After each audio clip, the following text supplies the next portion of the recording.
Crispy బెండకాయ fry with lemon flavour అండి. చాలా బాగుంది.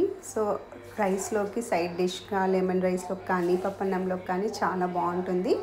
దీనికోసం ఫస్ట్ బెండకాయలను అయితే మనం వాష్ చేసి బాగా ఆరబెట్టుకున్న తర్వాత ఇలా సన్నగా రౌండ్గా తరుక్కొని పెట్టేసుకోవాలండి. తర్వాత వాటిని ఒక బౌల్లోకి చేంజ్ చేసుకొని ఇందులోకి మనకు రుచికి తగినంత ఉప్పు, కారము, కొంచెం జీలకర్ర పౌడరు, కొంచెం పసుపు వేసేసి ఒక 3 టేబుల్ స్పూన్స్ వరకు శనగపిండిని వేసానండి. అలాగే కొంచెం ఒక 4 టేబుల్ స్పూన్స్ వరకు నిమ్మకాయ రసాన్ని కూడా తీసుకుని ఇందులోకి వేసుకున్నాను. సో ఇప్పుడు మనం వేసుకున్న అన్నిటినీ కూడా మసాలాని కలిసేలాగా కలుపుకోవాలండి. బెండకాయలకి పట్టేటట్టు కలుపుకోవాలన్నమాట నీట్గా. సో ఈ ప్రాసెస్ చేసుకునే లోపల నేను స్టవ్ పైన ఆయిల్ కూడా పెట్టుకొని హీట్ చేసుకున్నానండి. సో ఇలా ఆయిల్ అనేది హీట్ అయిన తర్వాత మనం గరిటెతో ఇలా తీసుకొని కొంచెంగా వేసుకోవాలి అంతే.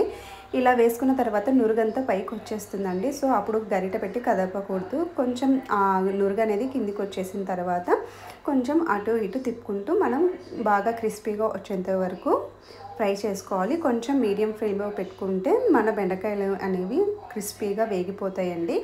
సో చూస్తున్నారు కదా, మంచి కలర్తో క్రిస్పీగా వేగిపోయాయి. దీన్ని మనము ఒక బౌల్లోకి మార్చేసుకుందాము. ఇలా చేంజ్ చేసుకున్న తర్వాత నేను కొన్ని బెండకాయలకి ఇలా చాట్ మసాలా వేసానండి. చాట్ మసాలా వేసి కలిపేసి ఒక బౌల్లోకి తీసి పెట్టాను. మిగతావి నార్మల్గా ఫ్రై చేసేసాను అనమాట.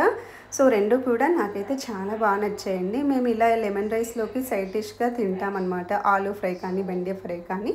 సో ఇలా ఈరోజు బెండకాయ ఫ్రై చేశాను.